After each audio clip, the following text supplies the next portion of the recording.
evening and welcome to the evening news. I am Olubunmi Ajiboye Agbola.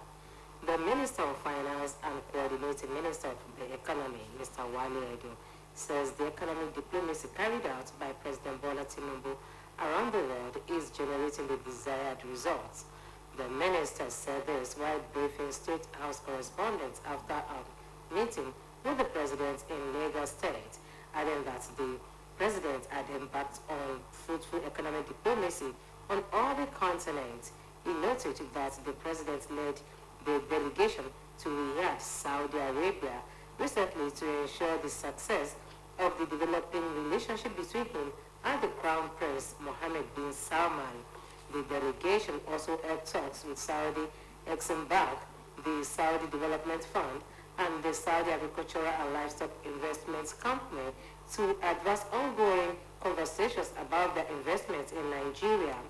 He said the Saudi Agricultural and Livestock Investment Company had increased its investment in Olam by $1.2 billion. Instead, he said the president had taken steps to stabilize the Nigerian macroeconomic environment to encourage such investments in the country, noting that the takeaways from the visits included prospective investments, foreign exchange, and jobs for Nigerians. The World Bank has disbursed $1.5 billion loan to Nigeria following the federal government's implementation of key reforms, including removing fuel subsidies and introducing comprehensive tax policies.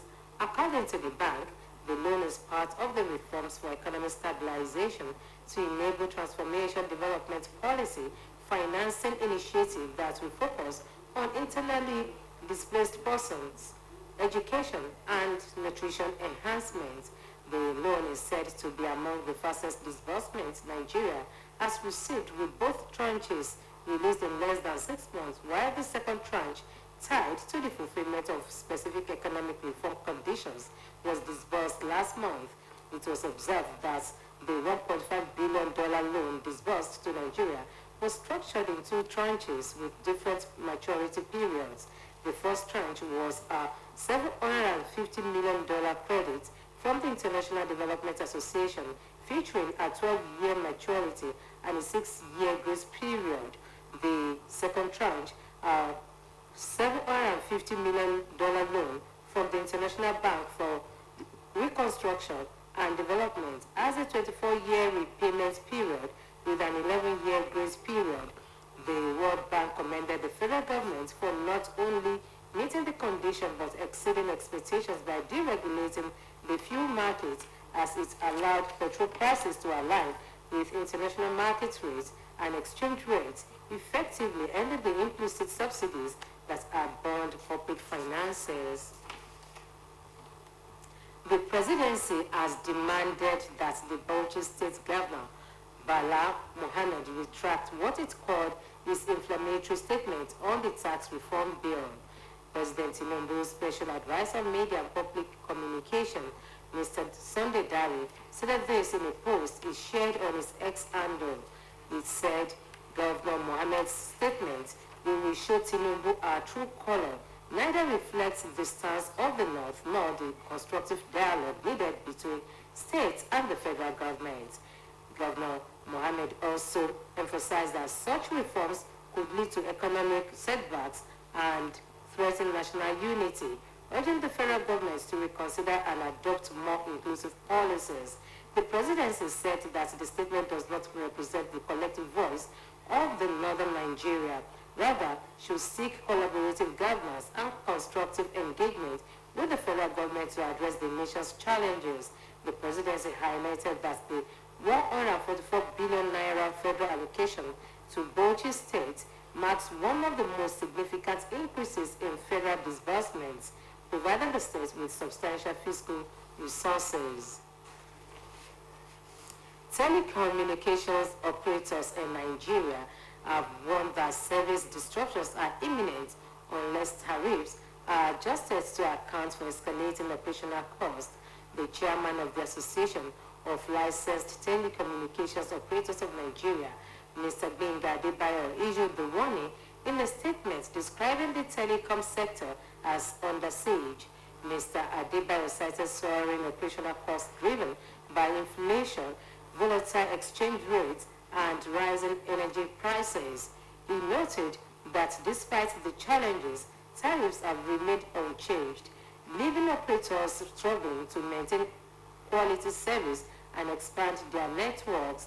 The telecom chief warned that without an immediate tariff adjustment, operators may resort to service shedding, leading to limited availability of telecom services in certain areas. He explained that operators may not be able to provide services in some areas and at some times of the day, leaving millions disconnected with significant economic fallout as businesses will suffer from lack of connectivity, stalling growth and innovation. Mr. Adebayo emphasized that the financial burden on operators has reached unsustainable levels, endangering the sector's ability to modernize and maintain critical infrastructure. The Nigerian Meteorological Agency has predicted dust haze from today to Wednesday nationwide. NIMET's weather outlook released in Abuja predicted a moderate dust haze today in the northern region with a visibility range of 2 to 5 kilometers. It forecasts localized visibility of less than or equal to 1 kilometer throughout the forecast period. NIMET anticipated early morning mist or fog in the southern parts of the country and moderate dust haze with a visibility range of 2 kilometers to 5 kilometers during the forecast period. According to NIMET, thick dust haze is expected throughout the forecast period in the northern region on Wednesday. It warned that the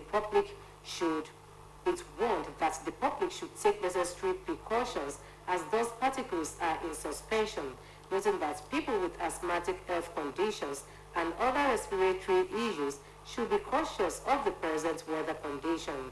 The agency urged the public to adhere to safety advisories issued by relevant authorities and airline operators to get airport-specific weather reports. Amnesty International has called on the Nigerian government to join global efforts in condemning the ongoing bombardment of civilians in Gaza by Israeli forces. The appeal was held in Kano State during the unveiling of Amnesty's latest report titled, "You Feel Like You Are Subhuman: Israel's Genocide Against Palestinians in Gaza." Chairperson of Amnesty International Nigeria's Board of Trustees, Awal Razvajani, urged the Nigerian government to take a firm stance against the atrocities in Gaza. He stressed Nigeria's leadership role in Africa, adding that the country has a moral obligation to advocate for an end to the violence. The report was launched in London, documents alleged atrocities committed by Israeli forces in Gaza following Hamas-led attacks on October 7 last year. According to Amnesty's findings, over 42,000 Palestinians have been killed and more than 97,000 injured since the conflict began. The report highlights the destruction of critical infrastructure, the displacement of millions, and the targeting of children with over 13,000 minors killed. The event marks the official Nigerian presentation of the report aimed at amplifying calls for immediate global action to end the humanitarian crisis in Gaza. The Dean of the Cathedral of All Saints, Balogun, Venerable Dayo Ojo, has commended the children of Mama Comfort Farombi for celebrating their mother as she clocks 90. Venerable Ojo gave the commendation as a special birthday Thanksgiving service organized to welcome Mama Comfort Farombi into the Nigerian club. He described Mama Farombi as a shining example of strength, wisdom, and grace, who has continued to touch lives positively in true service to God and humanity. Some of the children of Mama Comfort Farombi, who spoke in separate interviews with OSBC News, appreciated the mother for her selfless service and sacrifices for them. The 90th birthday celebration and Thanksgiving service was followed by a grand reception where guests and well-wishers were entertained. Moving on to sports scene. The Confederation of African Football has fined Libya $50,000 and mandated that the country plays 2 matches behind closed doors following incidents of misconduct by supporters and officials during the 2025 African Cup of Nations qualifier against the Republic of Benin last month in Benghazi. According to reports, the sanction follows a series of controversies surrounding Libya, including a highly publicized incident in October where Nigeria Super Eagles faced deliberate mistreatment ahead of an AFCON qualifier. Libya diverted the Nigerian Steam aircraft to an unsafe airport, causing significant delays and forcing CAF to award Nigeria 3 points after the match was cancelled. CAF also dismissed Guinea's appeal to disqualify Tanzania from the 2024 AFCON as Guinea alleged that Tanzania substitute Ibrahim Hami wore a shirt number 26 that was not listed on the official team sheet. However, CAF's disciplinary committee found no basis for the disqualification claim. While on the foreign scene, United States President Joe Biden has declared January 9, 2025 as a National Day of Mourning in honor of the late former President Jimmy Carter. President Biden ordered the flags be displayed at half-mast at the White House, all public buildings and grounds, at all military posts and naval stations, and on all naval vessels for a period of 30 days for former President Carter's death. He disclosed that similar arrangements apply to U.S. representatives in foreign countries, at embassies, legations, consular offices, and other facilities abroad. And that ends the evening news on OSBC TV. Do join us at 7 for the major reports. Good evening.